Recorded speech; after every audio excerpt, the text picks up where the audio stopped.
Hello my lovely students, this is Mansi. Welcome back to the channel. So now we are going to start with the next session which is how strong are acid और base solution. अब कोई भी acid है, देखो acid के नाम से ना हमें लगता है कि acid बहुत strong होते हैं, but सारे acid strong नहीं होते. जैसे citric acid है, जो lemon में citric acid है वो तो इतना strong नहीं होता कि आप उसको अपने hand पे डालोगे आपका hand burn हो सकता है, लेकिन वहीं कुछ ऐसे acids होते हैं कि इसकी एक drop भी डल गई तो आपकी skin burn हो जाएगी. So कैसे पता चलेगा कौन सा acid? ऑल्सो बेसिस की भी बात करते हैं. बेसिस लगता है कि नहीं ये तो सोप जैसी चीज है, कुछ बेसिस भी होते हैं जो बहुत स्ट्रांग होते हैं और जो हमारे लिए हार्मफुल होते हैं. सो बेसिस और एसिड्स कितने स्ट्रांग है या कितने स्ट्रांग नहीं है ये हमें कैसे पता चलता है? तो उसके लिए हमारे पास एक पीएच स्केल होता है. इस पीएच स्केल के काफी एक्सपेरिमेंट्स है जो मैं आपको करके दिखाऊंगी, आपको बहुत इंटरेस्टिंग लगेंगे, बट वो आपको प्लेलिस्ट जो हमारी एसिड बेसिस एंड सॉल्ट्स की प्लेलिस्ट है एक्सपेरिमेंट्स वाली उसमें मिलेंगे, ठीक है, और शॉर्ट्स में भी मिल जाएंगे, ठीक है. चलो कमिंग बैक हियर, तो एक पीएच स्केल होता है बेसिकली जैसे लिटमस पेपर होता है ना, उसी तरीके से एक पेपर होता है. एंड उस पेपर को जब आप किसी भी सॉल्यूशन में डालते हो, चाहे वो एसिडिक सॉल्यूशन हो, चाहे वो न्यूट्रल सॉल्यूशन हो या वो बेसिक सॉल्यूशन है, तो उसका कलर चेंज होता है. एंड वो जो कलर है वो यहाँ पे दिख रहा है, ये 0 नंबर पे, इस कलर से वॉलेट का जो बिल्कुल डार्केस्ट 14 कलर है इसमें से किसी कलर में चेंज होता है. देन हम उस पेपर को कंपेयर करते हैं कि कौन सा कलर आया. जैसे कि अगर कलर 7, 8, 9 के पास है तो दैट मीन्स कि वो न्यूट्रल है, मतलब ना ज्यादा स्ट्रॉन्ग है ना ही ज्यादा वीक है, और हम कह सकते हैं ना ही उसके अंदर एसिडिक कैरेक्टरिस्टिक्स है सिर्फ, ना ही उसके अंदर बेसिक कैरेक्टरिस्टिक्स है, तो वो न्यूट्रल सॉल्यूशन है. जैसे कि वाटर हो गया, ठीक है, ना वो एसिडिक है ना वो बेसिक है, तो वो ऐसी चीज हो गई न्यूट्रल.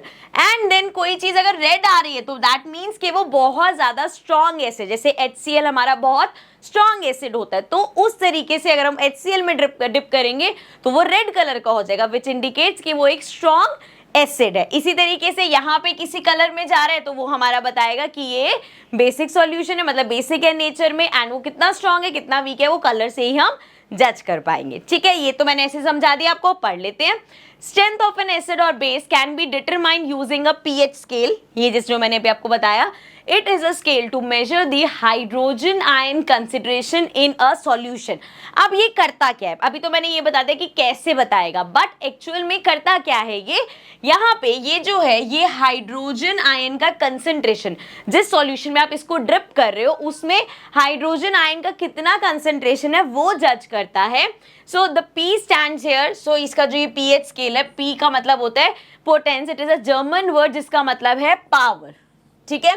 तो इसका काम होता है कि सॉल्यूशन में कितने हाइड्रोजन आयन का कंसेंट्रेशन है वो देखते हैं एंड देन कलर चेंज करके हमें बताता है कि कोई चीज एसिड है, बेस है या न्यूट्रल है. So if pH is equal to 7 it means the solution is neutral. अगर आपका pH जो है 7 है, जैसे यहाँ पे 8 पे लिखा है बट चलो इस कलर में आ रहा है कहीं पे, सो आप जो का जो सॉल्यूशन है जैसे मैंने बताया पानी वाटर है तो वो न्यूट्रल है, ठीक है. उसी तरीके से if pH is greater than 7 और अगर 7 से ज्यादा है, इस तरफ को जा रहा है, that means it is alkaline solution, या हम बोल सकते हैं बेसिक है नेचर में.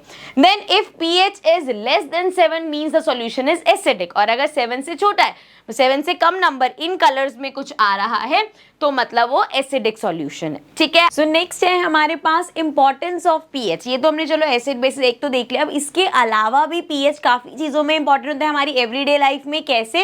Let's see. सबसे पहले the soil pH plays a major role in the growth of plant and crops. The ideal pH for the growth of plants is 6.3 to 7.3.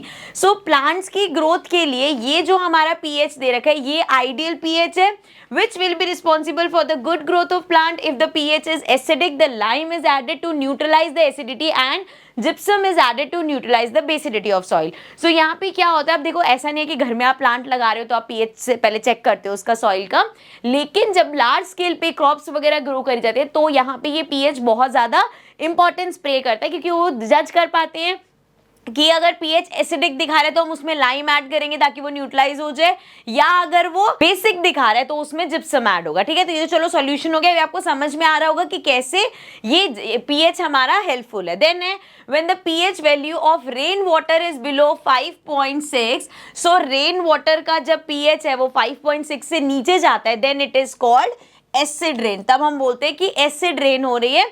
It causes the pH value of the water to be dropped and this causes damage to aquatic life. So aquatic life को काफी damage पहुंचता है इससे. आगे देख लेते हैं plants and animal can survive only in a narrow range of pH changes. Usually animals and human body work in a pH range of 7 to 7.5, which is basically neutral. Then when our mouth has pH less than 5.5, then our tooth decay starts. After eating some food particles and sugar left in the mouth, and with the help of it, bacteria present in our mouth releases acid, thus causes tooth decay. अब देखो हमारे mouth में भी अगर जो pH level है 5.5 से नीचे हो जाएगा तो हमारा टूथ डिके होना स्टार्ट हो जाए, जैसे कैविटी हो जाती है, काफ़ी जो भी टूथ प्रॉब्लम्स है वो स्टार्ट हो जाती है। अब कैसे होता है यहाँ पे, जब भी हम खाना खाते हैं तो हमारे मुंह में फूड पार्टिकल्स रह जाते हैं, शुगर रह जाती है, तो वो जो बैक्टीरिया प्रेजेंट है वो मिलके यहाँ पे क्या करते हैं, हमारा टूथ डिके स्टार्ट करते हैं। इसलिए बोलते हैं ना दिन में 2 बार ब्रश करो, या जब भी आप खाना कुछ खाओ तो गार्गल करना चाहिए, इन्हीं रीजंस की वजह से बोलते हैं, ताकि माउथ का जो पीएच लेवल है वो ड्रॉप ना हो। ठीक है, एक और पॉइंट देख लेते हैं। PH plays a very important role in the digestion of food in our stomach. In the stomach, the secretion of hydrochloric acid happens, which changes the stomach pH between 1 to 3,